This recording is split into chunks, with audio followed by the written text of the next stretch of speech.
Russian hacking has torn through the American political scene. We know the Democratic National Committee was hacked, and the CIA says the Republican National Committee was compromised too. But U.S. intelligence believes not all of the documents stolen by the Russian hackers has actually been released to the public. And experts in Russian espionage say that's a classic KGB tactic. Any financial fallout, any unethical behavior, if Russian security get to know about it, they can use it either implicitly or explicitly to get things from you. But not everyone agrees the Republican committee was hacked. Among them, retired Lieutenant Colonel Anthony Schaefer. He's briefed Trump's national security advisor, Michael Flynn, and is considering an offer for a senior defense intelligence role in the new administration. We met with Colonel Schaefer at his D.C. office near the Capitol building. Do you believe that the RNC was hacked? No, I do not. And how can you say that definitively? Well, the RNC has said they weren't hacked.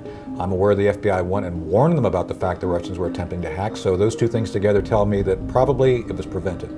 John Brennan's acts, according to my information, is purely partisan. For John Brennan to have said what he has said, you would have to have the approval of President Obama. You'd have to. So when you look at what has been said, how it's been said, without evidence. But the concern over Russian hacking meant to benefit Trump isn't just a partisan issue. A group of Republican senators are also calling for an investigation in Congress.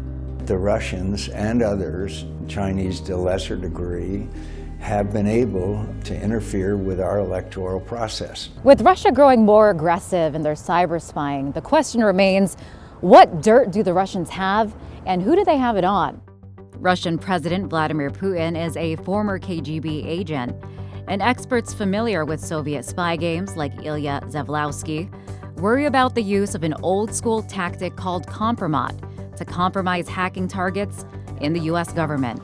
Compromat literally means compromising materials. So anything that can either persuade people to act in the interest of the asking party, in this case it could be FSB or Kremlin, or something which sort of allows Kremlin to enforce divide and rule principle. And only now Western societies are slowly waking up to this problem, but they are lagging behind maybe 10, 15 years.